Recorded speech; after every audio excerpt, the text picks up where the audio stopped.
Hi മക്കളെ, അബ്ദുള്ള സാറാണ്. ഇന്ന് നമ്മൾ വന്നിരിക്കുന്നത് നിങ്ങളുടെ പൊളിറ്റിക്കൽ സയൻസിലെ ഇമ്പോർട്ടൻ്റ് ആയിട്ടുള്ള ഒരു ടോപ്പിക്കാണ്. എന്താണ് റിട്ടുകൾ എന്നുള്ളതാണ് നമ്മുടെ ടോപ്പിക്ക്. നമുക്കറിയാം, മൗലിക അവകാശങ്ങളെ കുറിച്ചൊക്കെ നമ്മൾ ഡീറ്റെയിൽഡ് ആയിട്ട് തന്നെ പഠിച്ചിട്ടുണ്ട് അല്ലേ.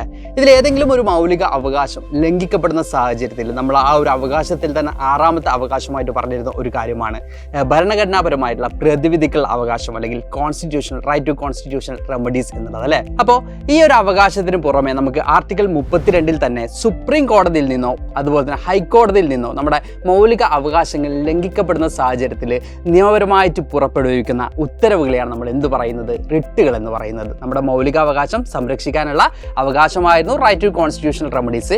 ഇതുകൂടാതെ article 32 right to constitutional remedies എല്ലാവർക്കും അറിയാം. ഇതേ ആർട്ടിക്കിളിൽ തന്നെയാണ് സുപ്രീം കോടതി ഇത്തരത്തിലുള്ള റിട്ട് പുറപ്പെടുവിക്കാനുള്ള ഉത്തരവിനെ കുറിച്ച്, അല്ലെങ്കിൽ ഈ ഒരു അവകാശത്തെക്കുറിച്ച് കൂടി പറയുന്നത്.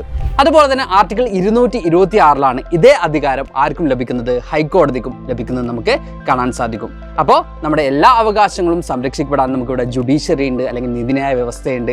അതിൽ ഏറ്റവും പ്രധാനപ്പെട്ട ഒരു കാര്യം എന്ന് പറയുന്നത്, ഇപ്പോൾ സുപ്രീം കോടതിയിലും ഹൈക്കോടതിയിലും ഒരേ അധികാരം വരുമ്പോൾ എവിടെയാണ് ആദ്യം ആളുകൾ അപ്രോച്ച് ചെയ്യുക എന്നൊരു സംശയം മക്കൾക്ക് ഉണ്ടാവും അല്ലേ. അപ്പോൾ നമുക്ക് കാണാൻ പറ്റും, ഹൈക്കോടതിയിലാണ് നമ്മൾ ആദ്യം അപ്രോച്ച് ചെയ്യേണ്ടത്. അപ്പോൾ ഓരോ ഹൈക്കോടതിക്കും അതിൻ്റെതായിട്ടുള്ള ജൂറിസ്ഡിക്ഷൻ ഉണ്ടാവും, അല്ലെങ്കിൽ അധികാര പരിധികൾ ഉണ്ടാവും. ആ ഒരു അധികാര പരിധിക്കകത്ത് നിന്നുകൊണ്ടായിരിക്കും ഹൈക്കോടതിക്ക് എന്ത് ചെയ്യാൻ പറ്റുക, ആ ഒരു കേസ് ഡീൽ ചെയ്യാൻ പറ്റുക. നമ്മുടെ റിട്ടുകളിൽ പ്രധാനമായിട്ടും 5 റിട്ടുകളാണ് നമുക്ക് കാണാൻ സാധിക്കുന്നത്. ഹേബിയസ് കോർപ്പസ്, അതുപോലെ തന്നെ മാൻഡമസ്, അതുപോലെ തന്നെ സെർഷ്യോററി, കോവാറൻഡോ, പ്രൊഹിബിഷൻ, ഇങ്ങനെ 5 റിട്ടുകളാണ് ടോട്ടൽ ഉള്ളത്. അപ്പോൾ ഇത്രയും കാര്യങ്ങളാണ് റിട്ടുകൾ എന്താണ് എന്നുള്ള ചോദ്യത്തിന് മക്കൾ എന്ത് ചെയ്യേണ്ടത്, ഉത്തരമായിട്ട് നൽകേണ്ടത്.